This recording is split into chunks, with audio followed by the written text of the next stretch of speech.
खालील प्रत्येक वाक्यातील क्रियापद ओळखा. पहिला प्रश्न, मुलांनी खूप सुंदर रांगोळ्या काढल्या. पर्याय, सुंदर, काढल्या, खूप की रांगोळ्या. उत्तर आहे काढल्या. आजोबांनी मला नारळाची बाग दाखवली. पर्याय आहेत, आजोबांनी नारळाची मला दाखवली.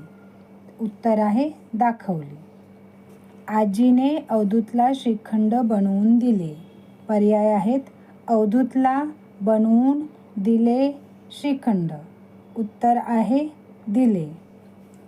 शाळेमध्ये मुलांच्या लंगडीच्या स्पर्धा चालू होत्या. पर्याय आहेत, होत्या, स्पर्धा, मुलांच्या, चालू. उत्तर आहे होत्या. झाडावरती चिमणीने सुंदर घरटे बांधले. पर्याय आहेत, सुंदर, बांधले, घरटे, झाडावरती. उत्तर आहे बांधले.